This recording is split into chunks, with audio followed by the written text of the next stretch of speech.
Salut à tous. Alors aujourd'hui, c'est vidéo spéciale. Spéciale pourquoi? Pour deux raisons. La première raison, je vous avais promis une vidéo sur la machine de leg extension avec les différentes variétés que vous pouvez faire avec cette machine. Bien sûr, je ne vais pas vous montrer toutes les variations possibles, mais je vais vous montrer quand même les plus fréquentes et ce qui va vous aider quand même. La deuxième raison, je profite aujourd'hui pour répondre à quelques questions de mes abonnés. Alors, si vous aimez mon contenu ou que vous aimez ma chaîne, ou encore que vous êtes intéressé par tout ce qui est prise de masse, prise de poids, sèche, musculation et autres, abonnez-vous à la chaîne les gars, abonnez-vous. Surtout n'oubliez pas d'aimer la vidéo, de me laisser les commentaires afin de m'améliorer et tout. Les gars, déjà les gars, cette histoire de 3 séries de 12 répétitions, 4 séries de 15 répétitions, comme vous dit sur les réseaux, dans toutes les vidéos et tout, que vous voyez sur les réseaux des influenceurs, tout ça, arrêtez, arrêtez. Arrêtez, ça ne vous sert à rien. C'est la vérité. Je vous vois déjà venir et me dire, ah Steve, non, comment tu peux dire ça, tu ne peux pas dire ça, oh, ah, non mais c'est réel, arrêtez. C'est la vérité, ça ne vous sert à rien. Certainement, au début, vous allez en faire. Et moi-même, je l'ai fait plusieurs fois, bien moi-même. Mais à un niveau, à partir d'un moment, ça ne marchera plus parce que ce n'est pas ce qui va vous aider à évoluer. À propos de ça, laissez-moi vous conter une petite histoire avant de continuer. Déjà, il faut savoir que je suis quelqu'un, j'aime avoir tort. Et depuis le moment où j'ai constaté que je devais changer ma manière de travailler, j'ai commencé à réfléchir à toutes les variations que je pouvais faire, les imbrications, les associations, les unilatéraux et autres, tout ce que je pouvais faire pour changer tout ça. Au début, ça marchait bien, ça marchait, mais à un moment, je me suis demandé, mais Steve, c'est vrai que ta manière de travailler, c'est la bonne parce que j'avais des résultats. Mais est-ce que tu es sûr de bien faire ça? Je me suis dit, OK, désormais, arrivé à la salle, je vais peut-être voir quelques coachs, travailler aussi avec eux pour voir si leur manière de travail va différer un peu de la mienne, comment ils font tel ou tel exercice, quoi arranger chez moi et tout, quoi ne pas prendre chez eux, tout ça. Du coup, un jour, il s'est fait que, arrivé dans une salle, je suis tombé sur un coach. Le jour-là, je n'avais pas prévu de travailler avec un coach. Généralement, quand un coach peut me voir et me propose de travailler avec lui, même quand je n'ai pas envie, je lui dis, il n'y a pas de souci et tout. Au calme, je suis free. Donc, je disais, le jour-là, je suis allé à la salle et tout. Je travaillais calmement quand un coach est venu me voir et m'a proposé de travailler avec moi. Ok, il n'y a pas de souci, j'ai accepté. Mais il m'a un peu impressionné. Bon, je ne dirais pas impressionné, je dirais plutôt déçu parce qu'il m'a fait ce que je ne voulais pas faire. 3 séries de ci, 3 séries de ça, 4 séries de 15 et tout. Et puis encore, c'était des charges légères ou moyennes. La séance le jour-là ne m'a pas vraiment profité. C'était une séance casse-pied et tout. Je n'ai pas vraiment kiffé. Et j'avoue que depuis ce jour, je n'ai plus de coach qui m'aide dessus en tant que tel. Jusqu'à aujourd'hui, je continue encore de travailler avec des coachs. Mais c'est pour vous dire que, arrivé à un certain niveau, vous devez changer. Pourquoi faire des changements? Pourquoi faire des supersets, des downsets, des upsets, des trucs comme ça, des exercices en unilatéral et tout? Non seulement parce que la routine s'installe et quand vous êtes dans la routine, vous n'évoluez pas, vous n'avancez pas. C'est comme les applications. Les applications, chaque jour, font des mises à jour. Sinon, elles seront toujours en arrière. Et à un certain moment, les clients vont parler, ne seront pas trop satisfaits du service de ces applications-là. Donc, c'est pareil. Même chose pour le sport. Lorsque vous arrivez à un certain niveau, vous devez changer de manière de travailler, mettre des variétés dans les exercices, imbriquer les exercices l'un dans l'autre, faire des supersets, des downsets, des upsets, des trucs comme ça et tout. Cela vous permet également de vous challenger, de connaître votre niveau et de voir jusqu'à quel degré vous pouvez faire tel ou tel exercice, changer tel ou tel et tout. Et vous n'avez rien à perdre. Si vous changez et que ça ne vous donne pas les résultats que vous voulez, vous pouvez toujours revenir à la méthode que vous aviez adoptée auparavant et qui vous convient. Alors, il ne faut pas prendre ce que je dis à tort et à travers.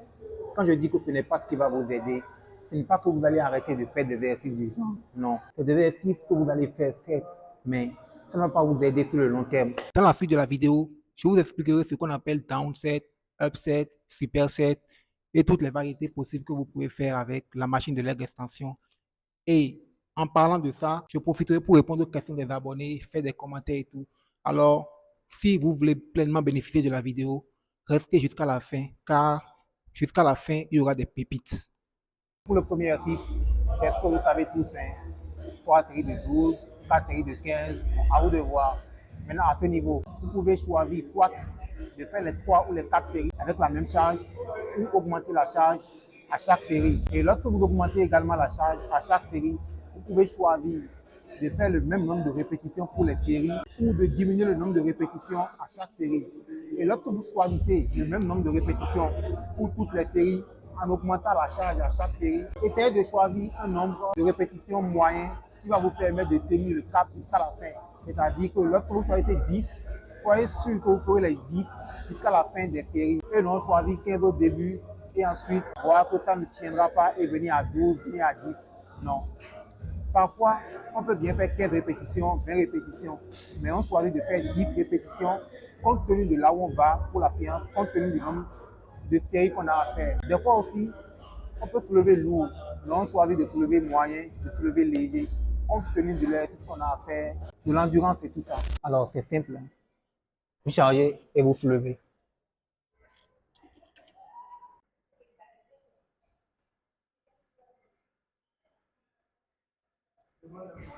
Et surtout, contrôlez le mouvement pendant l'exercice. Même si vous faites le mouvement rapidement, contrôlez l'exercice. Toujours visualiser dans la tête le muscle qui travaille pour mieux améliorer la qualité de l'exécution. Deuxième série, on augmente la charge.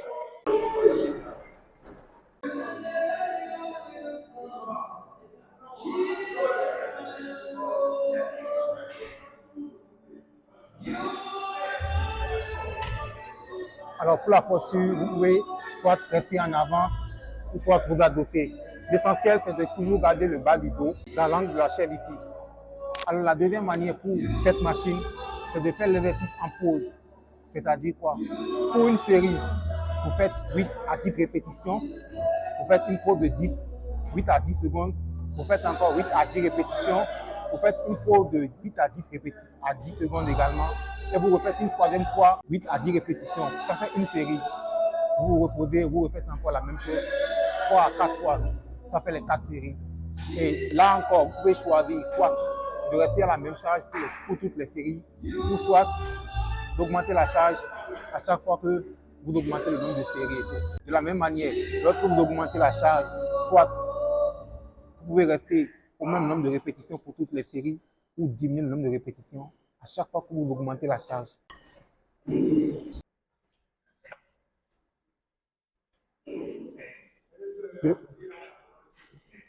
3, 4 et 5. 3, 5, 7, 8, 9 et 10. 2, 3, 4 et 5. 1, 2, 3, 4, 5, 6, 7, 8, 9 et 10. 1, 2, 3, 4, 5.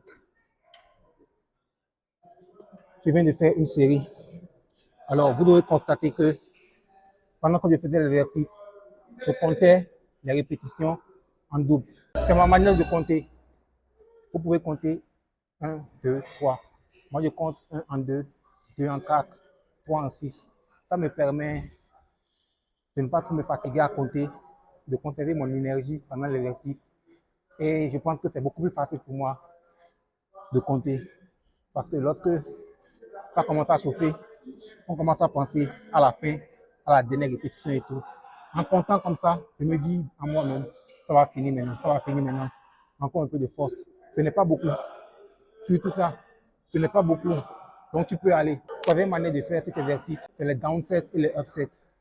Les upsets, c'est le fait d'augmenter la charge à chaque série et de diminuer le nombre de répétitions à chaque fois. Les downsets, c'est le fait de diminuer la charge à chaque série et d'augmenter le nombre de répétitions à chaque fois. Un superset, c'est la combinaison de deux exercices différents. Généralement, je fais les upsets, c'est-à-dire que j'augmente le nombre de charges à chaque série en diminuant le nombre de répétitions. Alors là, je commence par la plus petite des charges. Je commence avec 15 répétitions. En augmentant à chaque fois, je passe à 12 répétitions, à 10, à 8, à 6, à 4, à 2, jusqu'à la fin. Bien sûr, je prends le temps de compter les charges et de savoir à quel niveau je vais finir, à quel niveau je peux m'arrêter, à quel niveau je dois m'arrêter aussi, à quel niveau je dois commencer.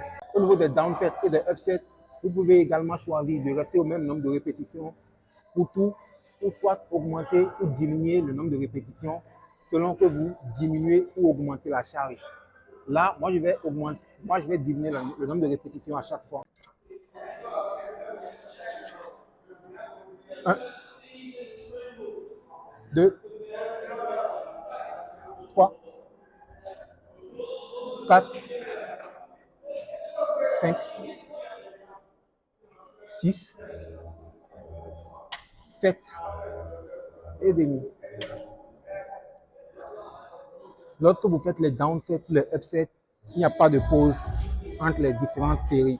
Vous continuez, vous enchaînez. 1, 2, 3, 4, 5 et 6.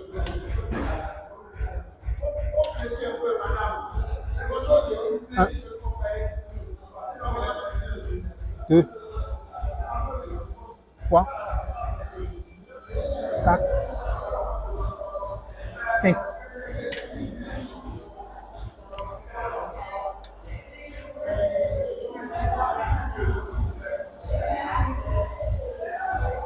1, 2, 3, 4.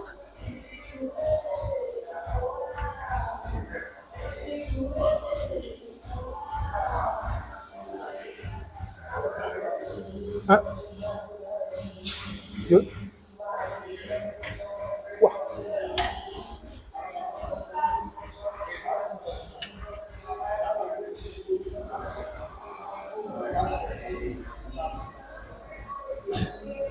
1,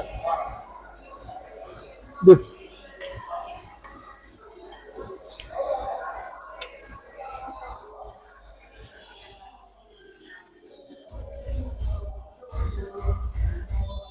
1.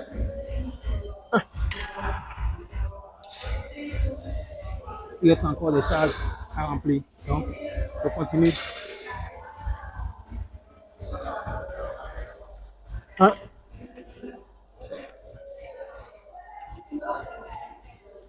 Encore 2 plaques. 1. La dernière plaque.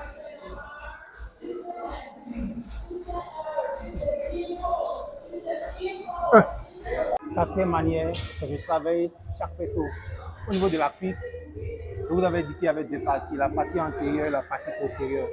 La partie antérieure est formée de 4 chefs musculaires. Nous avons le vaste médial, le vaste latéral, le vaste intermédiaire et le muscle droit de la cuisse qui est en oblique comme ça. Donc pour travailler chaque faisceau en individuel, il faut simplement faire une rotation de membre en externe ou en interne.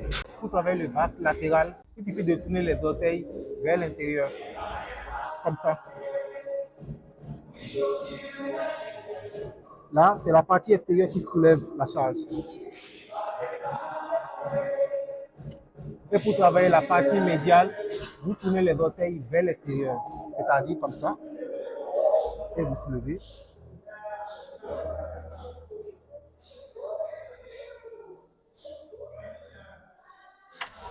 Et pour travailler la partie intermédiaire, c'est-à-dire le muscle vaste intermédiaire, vous mettez les orteils droits et vous faites l'exercice.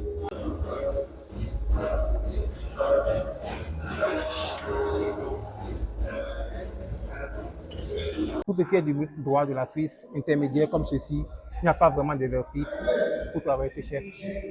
La majorité du muscle, c'est le vaste latéral, le vaste médial et le droit et le vaste intermédiaire parmi. Et ces exercices, vous pouvez les faire seuls, vous pouvez les faire combinés, vous pouvez les faire en série, vous pouvez les faire en superset, en downset, en upset, comme vous voulez. Une autre manière d'utiliser cette machine, c'est de faire l'exercice en unilatéral, c'est-à-dire en une jambe. Quel est l'intérêt de faire l'exercice en unilatéral? Non seulement ça vous permet de quitter la routine, de ne pas vous ennuyer, de changer. Ça vous permet également d'augmenter la force du muscle. C'est-à-dire que la charge que vous devez soulever avec les deux jambes, vous la soulevez avec une seule jambe. Ça permet à cette seule jambe-là de se concentrer et d'exécuter beaucoup plus de force, beaucoup plus d'endurance à faire l'exercice, à faire le mouvement, à soulever la charge. Cela vous permet également de vous concentrer sur un seul membre au lieu que de deux, chercher l'équilibre des deux et tout ça. Une astuce, lorsque vous commencez à soulever un peu lourd, prenez la ceinture, mettez votre ceinture. Non seulement la ceinture vous aide à protéger les organes intra-abdominaux ainsi que vos vertèbres pour éviter les hernies, mais cela vous permet également d'améliorer la posture, de bien faire l'exercice, de vous sentir à l'aise. Moi, généralement, à partir de 80 kg, je mets la ceinture. Peu importe l'exercice, une fois les jambes, les pecs, les abdos, le dos surtout.